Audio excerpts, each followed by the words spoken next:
Join us for a review of the Peugeot 3008 facelift. Let's go!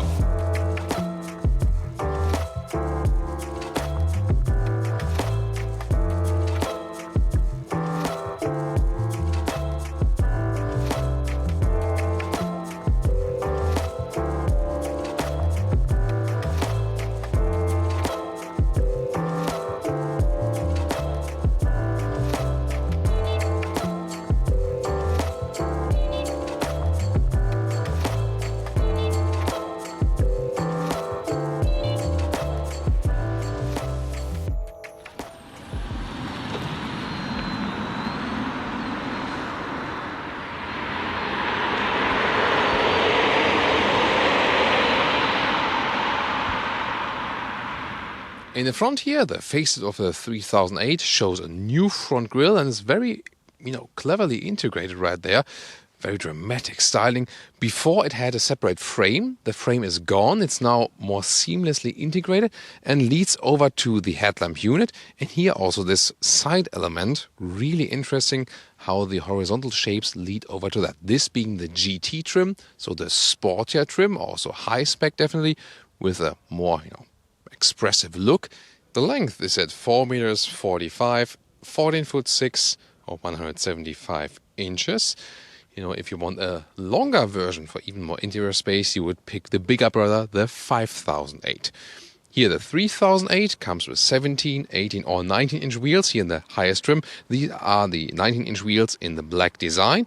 And this also fits then again to this optional black pack we have here, because this here would usually be in chrome and it's black here. And also the lower area right here would have another chrome element, which is also just left black here. And a very modern rear where the tail lamps show a more three-dimensional lion claw design now. They have been updated right there. High print badge for the plug-in hybrid models. Other than that, they do not differ from the styling that much. And in the lower part, here, massive fake exhaust alert from the Autogefuel fake exhaust police. Two most massive fake exhausts. So this is like the example of how a fake exhaust can be, pure fake.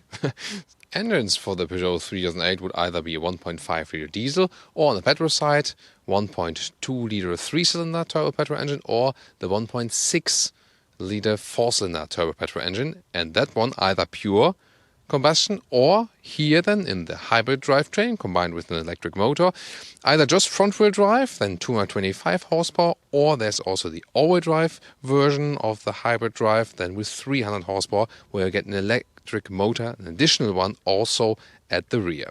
And charging of that 13 kilowatt hour battery, 3.7 kilowatts or optional 7.4 kilowatt. Should of course go for the stronger optional one. And then the pure electric range is up to 50 kilometers or 30 miles, but I say up to, of course, usually then in a realistic figure a little bit less.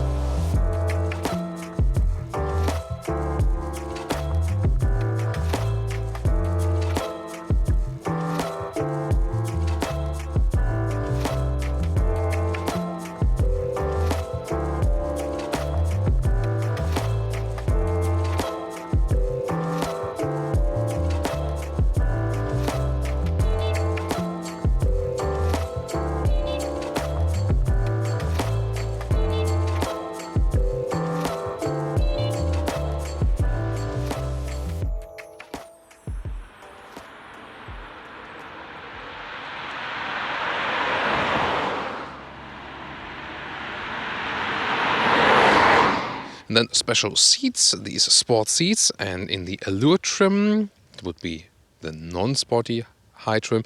This would come in fabric here in the middle, and then leatherettes, so all animal-free and on the outside. And in the GT trim, it comes with Alcantara or microfiber here on the inside. And in this case here, because it's a plug-in hybrid, in the grey style. Otherwise, it would be in the dark or just in the black style, and here in the gray style, even cooler, and especially a great contrast to this vertigo blue outside color. So beautifully done, very beautiful design, and indeed they're also quite comfortable. They also fit well with tall people, 1.86 or 6'1", and Here enough headroom is left and you find a nice seating position here. Then the steering wheel is a manual control. Some things of the build quality is, like, the steering wheel control, how you feel, the steering wheel and move it, could be a little bit better. And also some parts in the middle console. But then again, the visual aspect is really fancy because it's so unique, and especially then, of course, with the seats, as I just told you. So good comfort here, compact SUV, and you find a nice seating position. Have also a good overview here. So I think this very well speaks for the car. Yeah, with the blocking of the instruments a little bit in the lower part, but that's also something you can live with. And you can see here, one of the few options that is left in the GT trim is the focal sound system for even more sound boost. Now to the interior overview. See here, this is more or less soft touch, contour stitches, then the beautiful grey microfiber insert right there. So it's a really cool styling. Then this cockpit style here with the hotkeys, so you can access the GPS and so on. Apple CarPlay or Android Auto connection is available. Still a manual volume knob. And soon more deals to that screen. You start with an 8-inch screen. This is the new, bigger 10-inch screen that comes automatically here in the highest trim level. Once again, look at this tiny steering wheel and the digital instruments. Also soon more deals to that with the close-up. You can see here this arrangement of the IKE cockpit. Then in the lower part, you have charging, USB-A charging for your smartphone, or connection also for the interface, but there's also an inductive charging pad right here where it lies, and enough space for bigger smartphones as well. And then the Apple CarPlay integration looks like this, and this optional focal sound system is, I would say it's okay, but it's also nothing where I would say like, oh my god, this is amazing. So not sure if it's worth the upgrade. It should be better than the standard sound system, yes, but it's not that I would say you have to go for it. So, yeah. If you like music, of course, better again than the bass sound system, but maybe a little bit disappointing, but just a little bit. Here, a 3-finger trick always gets us back to this hidden main menu, which only exists in this way then. Climate menu, this one of the drawbacks of this vehicle. No manual climate knobs. That's the thing here at Peugeot and Citroën at the moment. Yeah, when you are at 2 and 22 degrees Celsius guy, AC on and leave it automatic, you won't care. All others will. Then again, here the GPS system, which is still somewhat outdated. So you get a bigger, more fancy screen, yes, but the GPS here looks rather like from the 90s still, so not convinced with that one. Now the digital instruments, it's not the 3-dimensional cockpit yet, which we've, for example, seen in the all-new 208, but this is actually well usable here, and GPS view all over the place, very nice integration, and then you can also pick some different other stylings here. The build up of the visualization always takes some time. I think a little bit less show would have been better in this case, but overall I think quite cool, and then you can just pick the style you really like. And then here, as for your legroom, this is when the seat is all the way down. So it works, but you see it would be better, or you need to put it a little bit higher.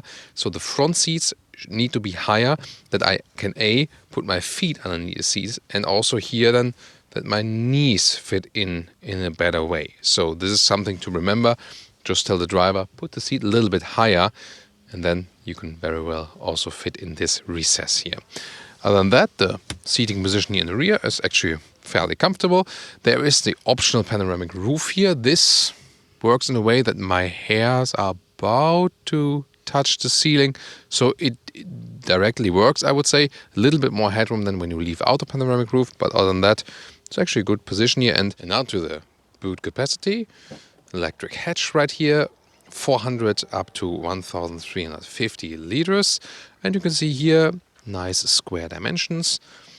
Length here is about 90 centimeters. Width here, this is well in a meter, a little bit more. And here even more than a meter, so that's very well done.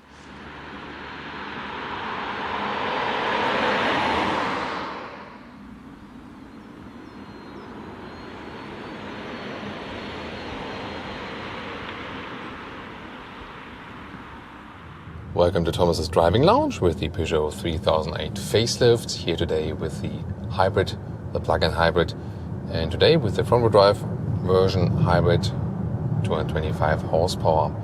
So as I said earlier, there's also this all-wheel drive version available. We tested earlier. You can check out the video description for that link. We'll just have more punch, about 3 seconds faster in the acceleration then, but we'll see how that one is sufficient or not. Here we're starting in the pure electric mode. I have set the car starts in the pure electric mode because I have set it hybrid mode. And in hybrid mode, the car, says, yeah, when we're just cruising here around, that's fine. You can also see it here from the drivetrain. As long as all is blue, that's in the electric. So when you don't need big acceleration, you have enough power in the battery, drives electric. Here now the projected range, all electric, is about 30 kilometers. It's not 100% full, but still you can see 50 kilometers and 30 miles is not that realistic. More like 40 kilometers and like 25 miles is a more realistic figure when it's really fully charged. And then as soon as I leave the throttle, here in the D mode, car's rather rolling, or when I hit the brake, then we have some recuperation. All the see it here in the charging meter. And the alternative would be putting the shifting lever backwards, then we are in the B mode, and when I get off the throttle then, the car is recuperating a little bit more. And to me, that's the more helpful solution for the plug-in hybrid or for electric driving, using this recuperation, because also in the combustion engine models, you would have an engine brake, and that also comes a little bit closer than to a normal feeling than just rolling. Rolling would be more efficient in general, but the thing is, when you lift your foot off the throttle, in most situations, you also want to decelerate at some point, At which degree, that's another question, but you most of the time want to decelerate. And then it also makes sense to just, recuperate immediately. It's also a safety thing that the car gets slower a little bit, even in the moment you switch from your throttle to the brake pedal. Here the steering feel is always unique with this iCockpit, small and light, no natural feeling, but still fun. So it doesn't give you, again, the most natural feeling, but it's quite direct still. It's fun to steer it around, and again, arcade style, that you just feel like, in a simulator a little bit. It doesn't disconnect you that much from reality, from the driving, but, it's just very unique, a lot of fun, but not natural. So depends then if you like that or not. But it's always, at least entertaining to use that, definitely. Here, when we accelerate a little bit harder, still staying in the all-electric mode, so that's still fine. And if we would press it even harder, there's like a threshold in the pedal, and then also the combustion engine hops on. But you see, here's also, now it went on because we've been running uphill, and the car obviously said like, when it's going further uphill, maybe the combustion engine would be good then. Here now again, the yellow element went away. Now we're again driving all electric. You see in the hybrid mode, the car switches back and forth depending on its liking. Sometimes there's the questions, is that really useful? Is it like good for the combustion engine? And I wouldn't necessarily say so, but the plug-in hybrid models usually also use some special parts that make, the parts that are used in the PHEVs a little more durable to prevent that from happening. And I talked to engineers from different brands, and they actually said that, that you have this effect, But then again, at the same time, you also have the electric motor, which buffers these really high torque peaks. And this again is then good and preserving for the combustion engine. So overall, they said that they don't note any more failures with plug-in hybrid vehicles than they do with pure combustion engines. Now again, the combustion engine went on. And the alternative to that would be selecting the driving mode and set to the all-electric mode. Then, for example, here the combustion engine goes off and you really stay in this electric mode unless you really hit the throttle, then it also pops to the combustion engine mode. And then the alternative to that would be the sports mode. Then most power is used combined. Here the combustion engine always hops on. And then I have both power combined. I'm not doing that here because of the beautiful cows now. Don't disturb them with a big acceleration. We can soon do that. So here's sports mode again. maximum power, maximum acceleration. Let me show you some like 20 kilometers to like 70 or something.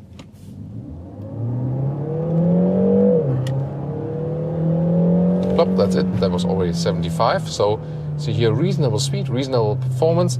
The all-wheel drive model would here, of course, have the better kick, but you can see here with the 225 horsepower overall, you'll be just fine. This is really enough as for the performance. So I think when we think about that, we have about 5,000. I just go left. It's in this case easier. So 5,000 euros extra for the all-wheel drive model, and you really have to think about, do you really need an all-wheel drive system and do you need the extra punch? This one will be fine power-wise. The all-wheel drive model, of course, is a little bit more fun to drive because it also gets you some push from the rear, a little bit sporty in the behavior, and then also when you have some snowy conditions and so on. And to me, most important, when you're on the motorway and have some acceleration when you're already at speed, then it also gives you a better drive. However, the electric drivetrains are not there for like really, really high speeds. So more than, for the, lower speed punch when you start an acceleration or something.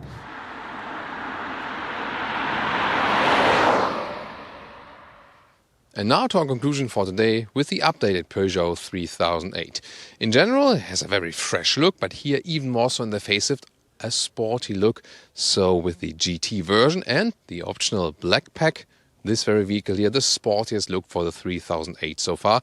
And the facelift even has made it sportier with this new front grille. And when you look at the interior with the infotainment system upgrades, there's a little bit, bigger than before, so also nice interior upgrades. Driving-wise, the sportiest there would be the all-wheel drive version of the plug-in hybrid. Just has more punch, especially when accelerating on the motorway. This year, the plug-in hybrid as a front-wheel drive only also just does quite well. And it's the base technology, the same, but then without the all-wheel drive. So yeah, the difference then 5,000 euros in the price. So yeah, really have to think about, do you need the all-wheel drive? Do you have situations where you need all-wheel drive? And how much punch do you really need on the motorway? This here is sufficient for the vehicle because you always have the electric boost just on the front axle. The all-wheel drive then, if you really want more punch and can also afford to get the money for it. The pure electric range could be a little bit higher though. Other than that, it's really always just in pure enjoyment to drive this one here in the all-electric mode. Just not that long is possible. Really nice also with the grey Alcantara seats, especially coming here for the PHEV versions. These are one of my favorites. Here some parts in the interior could be a little bit more, premium as for the feeling, because if you think about this car as it stands here right now, about 50,000 euros, one of the, top spec Peugeots overall. And then we could expect maybe a little bit more here and there. But overall, still a very well usable car, also for the interior space. And once again, this very unique interior setup, which is still very unique overall on the market. What do you think? Give us your opinion here about the Peugeot 3008 with the facelift here. Do you like it? Do you like the changes? See us in the comment section and also see you at our very next review. Goodbye.